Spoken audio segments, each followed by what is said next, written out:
Hey guys, I'm Martin Geek. In this video, I'm going to be reviewing the Ghost of Tsushima, which is an awesome game that I just finished, especially the main story and a whole bunch of other things as well.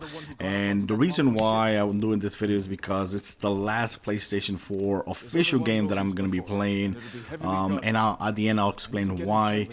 And I just love it that we ended this generation. I ended this generation of the PlayStation 4 with this awesome game, and I really love this. So of course, one of the things, of course, if you don't know by now, you should know that this game is based on the Mongols that invade Japan, especially the island of Tsushima, and Khoton Khan, which is the big boss, kills one of the family members of Jin and captures another one. And, so on, so on. From there on, our mission is to get revenge and take over our island from the Mongols, and drive the Mongols out of the Tsushima. So, that's the main purpose of this game, right?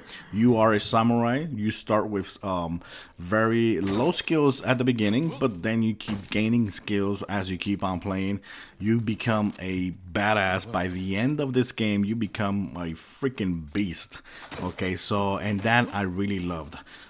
For me, the time that it took me to finish the story and a lot of the side missions was less than 30 hours. Less than 30 hours. Well, sadly, this game doesn't really tell you how long you've been playing the game, which kind of sucks. I hate when games don't do that.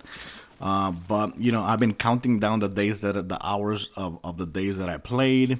I also work from Monday to Friday. I work 40-hour job, and I played 1 hour before work and 1 hour after work. And on Thursday, the 23rd, I didn't play at all because I was playing some Nintendo Switch videos. And so counting everything down, I came down with less than 30 hours, like around 29 hours, playing the whole game with finishing the story. So for me, that's a pretty cool length to finish a story, because I'm still not done. After you finish the story, you can go back and keep doing all the side missions, which in this games are called tales, which is cool because they're like mini storylines for different characters in this world, and I just loved it. I also don't think that this game is going to be very hard for those that want to search for a platinum trophy. I don't think this is going to be a very hard game, because I think it's fun. Everything that you do in this game is just fun. I loved the open world aspect of this game and the gameplay. I loved how alive it actually feels. The wind, if it's not the wind, it's the weather. If it's not the weather, it's the foxes that you find, and they guide you through to a specific location, hidden location. That was so cool. Also, I like the birds. Sometimes a lot of times you see birds, and they you have to follow them, and they'll take you to a specific location you need to go to, which a lot of times are like mini games, like the bamboo and all that. And it's really damn cool. I also love the encounters, like when you're going from mission A to mission B, or from point A point B. Sometimes you encounter enemies that are dragging around people, slaved, or are doing bad things, and you just can interfere with them and do standoffs. I really enjoyed that. One of my favorite parts of these games are the standoffs. I think the standoffs are freaking awesome, and that's one thing that you get even better, because it gets harder because they start flinching a lot. By the end of the game, they flinch like 2 or 3 times. And you will fail sometimes, but it is so cool. It is so cool, especially when you start unlocking all the heavily strikes and the ghost strikes and all that. It's so damn cool. This game also has fast travel, and I'm glad that this game has a lot of fast travels, because every time you discover like a location or like a fox den, automatically creates a fast travel, and that was cool. And the loading time is not bad at all. The loading time, it was pretty fast. I used it a lot, and when you die, the loading time also, you come back fast as well. So I didn't have any problems with that at all.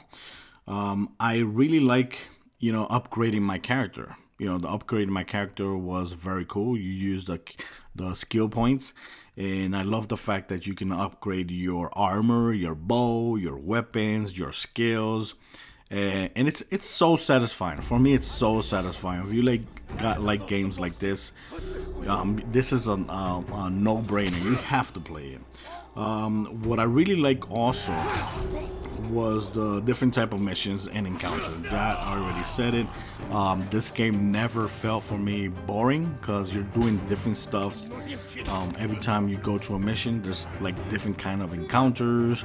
Every tale is different. Every character has like a different tale, which is very interesting. The only thing that I think I didn't like about this game a lot was the bamboo challenges or the bamboo mini games. I remember in accessibility in The Last of Us 2, I used to use the contrast, right, to see the items in the world a little bit more clear. So this game actually has a couple accessibility features that are very convenient, and one of them that I use actually helped me out with the bamboo challenges or mini games, which I hated because you have to press a whole bunch of buttons rapidly to you get it correctly, right? But when you turn the simplified control on, which is in accessibility, simplified control on, it eliminates the rapid button combinations, and that I loved it. So it made it a lot easier to do the bamboo challenges, and at first I was avoiding them, but then after I turned it on, I was like searching for all the bamboo challenges because I loved it a lot better. So that's something, a feature that if you're having problems with the bamboo challenges, I recommend to turn that on, because it's way better to memorize the combination than doing it rapidly. So for me, that's the only accessibility control that I actually turned on. Other than the camera angles, there is sometimes problems with the camera angle, especially when you're fighting behind a rock or something, or like a tree. But I didn't really have too much problems with that because you can roll around, and most of the times you're being attacked by one enemy at a time, not but a whole bunch of enemies at a time. So for me, I didn't have problems that much with the camera. So yeah, the camera is not perfect in this game, but I didn't have, it wasn't that bad for me to actually complain that much about this game. Honestly, I'm just nitpicking because I had to say something that I didn't like about this game. So yeah, I would say if anything, the camera angles do get in the way sometimes, but it's not a big deal. The game feels a lot like an Assassin's Creed game that's based on Japan, the samurai era. That's exactly how this game feels, but without the leap of faith and without the animus crap and all that. It does feel like an Assassin's Creed, and I am so happy for it because Assassin's Creed Odyssey is one of my favorite games of this generation. So for me, I have no problem whatsoever. And so far, this is the game that I've enjoyed the most this year. And even though I did finish the main story, since I love this game so much and the gameplay, I'm gonna keep coming back to try to 100% this game. I'm not gonna 100% it right away, but I will keep coming back to this game. This is the only game I'm gonna keep coming back in this what is left of the PlayStation 4. So that's one thing about this game. Now that I said that, I do like it more than The Last of Us Part 2. I did like it more because The Last of Us Part 2 is more darker. Yes, it looks better graphic-wise, of course. It's a more linear game. But, this game looks incredible as well. It looks really, really good as well. I enjoyed it more. I had more fun playing it, and I want to go back to the game, to the world, and keep playing it. Last of Us 2, I finished it, and I just don't want to go back again. I don't want to feel, play it through that game again. So, but I did love it.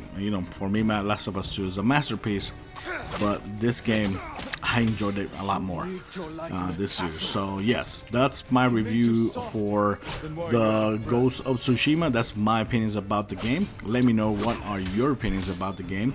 And of course, the reason that I say this is the last PlayStation 4 game I'm going to be playing this year is because if you've been following me on my channel, you know that I purchased like a month ago, I purchased this Xbox One Cyberpunk Edition, and which is a really badass, beautiful console. And I also got a Cyberpunk included with the price for $299. And when I did that video, I told you guys that I'm gonna try to use this console as much as I can before next gen comes out, right? Because I bought it really late in the Xbox Live. So yeah, that's the reason why I'm stopping playing on the PlayStation 4 right now, so I can literally sell it. But I'm not, of course, because I'm still gonna be coming back to play Ghost of Tsushima.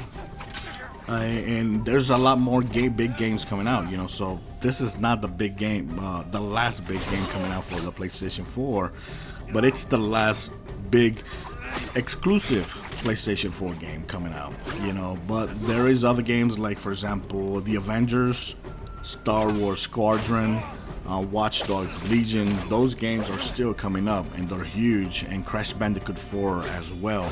But those games, I'm gonna try to play them on the Xbox One, since, you know, I want to use that console as much as I can. And that's it. You know, that means that, you know, very soon I will be doing a video of my top 10 PlayStation 4 exclusive games, so stay tuned for that on my channel.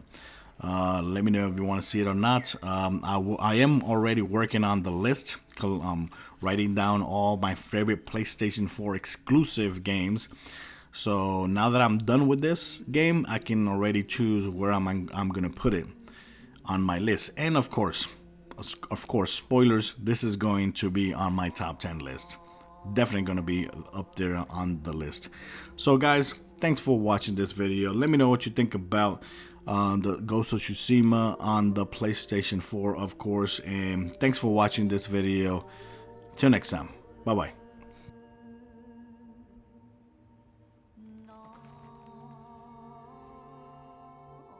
Ocean out of reach.